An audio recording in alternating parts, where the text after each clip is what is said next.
నమస్తే. తెలంగాణ ముఖ్యమంత్రి రేవంత్ రెడ్డి నిన్న ప్రెస్ కాన్ఫరెన్స్ నిర్వహించారు. జూబ్లీహిల్స్ ఎన్నికల నేపథ్యంలో ఆయన ప్రెస్ మీట్ ఏర్పాటు చేశారు. జూబ్లీహిల్స్‌కి కాంగ్రెస్ పార్టీ ఏం చేసింది? కాంగ్రెస్ పార్టీ అభ్యర్థిని గెలిపించాల్సిన అవసరం ఏంటి?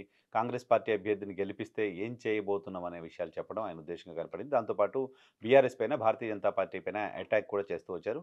బీఆర్ఎస్, భారతీయ జనతా పార్టీలు కలిసే ఎన్నికల్లో పనిచేస్తున్నాయి. వాళ్ళిద్దరూ ఒకరికొకరు సాయం చేసుకుంటున్నారు అంటూ ఆరోపణలు కూడా చేశారు. పార్లమెంట్ ఎన్నికల సందర్భంగా బీజేపీ అభ్యర్థుల విజయానికి బీఆర్ఎస్ పార్టీ కోఆపరేట్ చేసింది. తమ పార్టీ అభ్యర్థుల డిపాజిట్లు కోల్పోయి మరీ బీజేపీ అభ్యర్థులను గెలిపించింది. ఇప్పుడు జూబ్లీహిల్స్‌లో కిషన్ రెడ్డి తన సొంత పార్లమెంటు నియోజకవర్గంలో తమ అభ్యర్థి డిపాజిట్ పోగొట్టి మరి బీఆర్ఎస్‌కు ఓటేయాలి అని కోరుతూ ఉన్నారంటూ రేవంత్ రెడ్డి మాట్లాడారు. ఈ సందర్భంగానే ఆ 2 పార్టీలు కలిసి పనిచేస్తున్నాయని చెప్పే ప్రయత్నం చేశారు.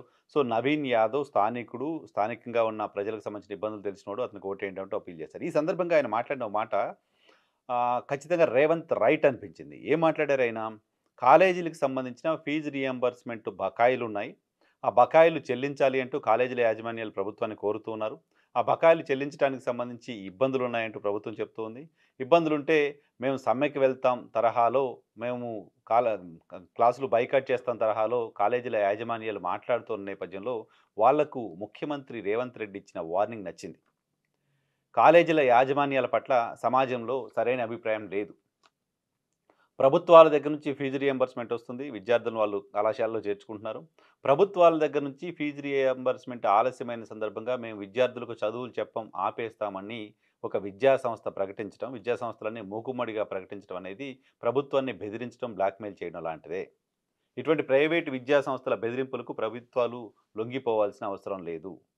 ప్రభుత్వాలనే బ్లాక్‌మెయిల్ చేసే దాకా ఇటువంటి విద్యా సంస్థలు వెళ్తే వాళ్ళని కంట్రోల్ చేయాల్సిన అవసరం, కంట్రోల్ చేయాల్సిన బాధ్యత ఖచ్చితంగా ప్రభుత్వం పైన ఉంటుంది. ఈ ప్రైవేట్ విద్యా సంస్థలకు ప్రభుత్వం కాస్త ఆలస్యంగానో, ముందుగానో ఫీజు రీయింబర్స్‌మెంట్ బకాయిలు చెల్లిస్తూనే ఉంది. ఈరోజు ఆలస్యమైందని మీరు క్లాసులు చెప్పడం ఆపేస్తే, రేపొద్దున బకాయిలు వచ్చిన తర్వాత పరిస్థితి ఏంటి?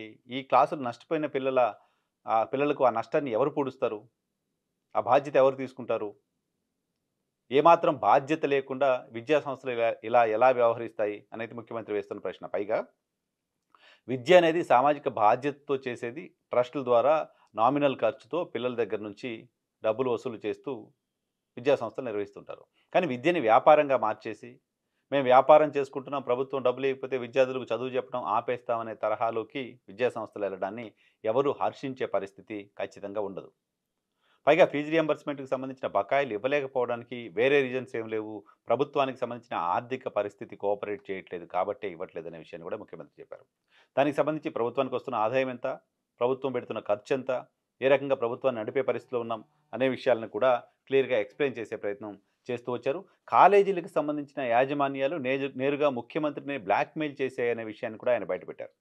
ఈ కాలేజీలకు సంబంధించిన అసోసియేషన్స్ ఎవరైతే ఉన్నారో వాళ్ళు తనని బ్లాక్‌మెయిల్ చేశారనే విషయాన్ని ముఖ్యమంత్రి చెప్పారు.